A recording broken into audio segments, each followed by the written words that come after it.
এর আগের ভিডিওতে আমি শেয়ার করেছিলাম যে আমরা পুনে গেছি। তো পুনে যাওয়ার আমি ভিডিওটা শেয়ার করেছি। সেখান থেকে কোথায় কোথায় গেলাম ঘুরতে সেগুলো তোমাদের সাথে শেয়ার করা হয়নি, কেননা এতদিন তো বাড়িতে ছিলাম না। বাড়িতে আসার পরে আমি গত বুধবারে এসেছি। তো বুধবারে আসার পর থেকে একটু শরীরটা খারাপ ছিল, সেই কারণে আমি তোমাদের সাথে কোনো ভিডিও শেয়ার করতে পারিনি। কিন্তু এখন একে একে তোমাদের সাথে সব ভিডিওগুলো আমি শেয়ার করব। তো দেখে নাও, চলো আমরা কোথায় গেছিলাম। তো আমি আজকে দেখাবো তোমাদেরকে মুলসি ড্যাম। মুলসি ড্যাম জায়গাটা খুবই সুন্দর, আর চারিদিকে পাহাড়, মাঝে ড্যাম, মানে জলে একদম। আমরা যখন প্রথমে গেলাম তো দেখছি এক জায়গায় মানে নীল হয়ে আছে, মানে জলটার মধ্যে কিছুটা জায়গা নীল হয়ে আছে, কিছুটা জায়গা সবুজ।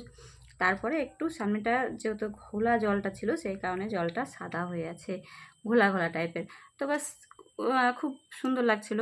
আর কিছুক্ষণ পরেই দেখি যখনই মেঘ ওইখান থেকে সরে গেল, সেই সময় দেখছি সম্পূর্ণ জলটা সবুজ সবুজ হয়ে গেছে। তো খুবই সুন্দর লাগছিল। তো যাই হোক, তোমাদের সাথে সেটাই শেয়ার করবো। তো চলো তোমরা দেখে নাও।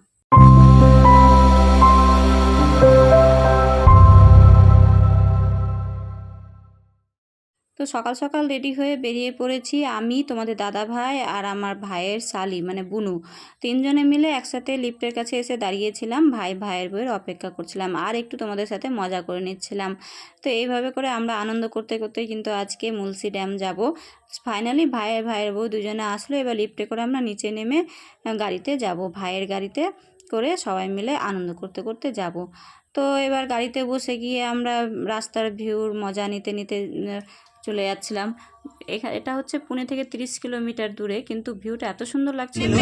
আর এই যে গাড়িতে বসে বসে আমরা বেসুরা গলা গান করছিলাম, কেউ লতা মঙ্গেশকর, কেউ আশা ভোসলে, কেউ হচ্ছে কবিতা কৃষ্ণমূর্তি। এইভাবে করে আমরা গান করতে করতে চলে আসলাম মুলসি ড্যাম। এইবারে দেখো ভিউটা জাস্ট অসাম, এত সুন্দর ভিউ। আর এত বাতাস ওই জায়গাটায় যে তুমি মানে কোনো কিছু যে মাথায় থাকবে সেটা থাকছিল না। মেয়ের মাথায় টুপি ছিল, সেটাও পড়ে গেছিলো অলরেডি। তো মেয়ের মাথায় তখন একটা ওড়না দিয়ে দেওয়া হলো রৌদ্রের জন্য। আর এদিকে তোমাদের দাদা ভাইকে দেখো, পুনের ফেমাস বড়া পাও আর লঙ্কা এই খেতে খেতে ও ভিউর মজা নিচ্ছিল। এইবারে দেখো, তোমরা হয়তো বুঝতে পারছো না যে জলটা নীল কোন জায়গাটায়, কোনটা সবুজ। আমি হয়তো ক্যামেরাতে অত বুঝাতে পারছি না তোমাদেরকে, কিন্তু যখনই ওইখানে যাবে তখনই বুঝতে পারবে। মানে জলটা কিন্তু অ্যাকচুয়ালি নীল নেই, মানে হচ্ছে যখনই মেঘ লাগে তখনই জলটা নীল হয়ে যায়, আবার যখনই মেঘটা সরে যায় ওখান থেকে তখনই জলটা আবার কিন্তু সবুজ হয়ে যায়। জাস্ট অসাম, এত সুন্দর জায়গা।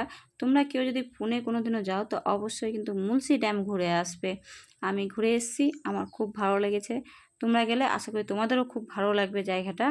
তো এইভাবে করে আমরা কিন্তু মুলসি ড্যাম ঘুরলাম, এনজয় করলাম। মুলসি ড্যাম কেমন লাগলো সেটা আমাকে কমেন্টে জানাবে। আর ভালো লাগলে লাইক কমেন্ট শেয়ার করবে, চ্যানেলকে সাবস্ক্রাইব করবে, পাশে থাকবে।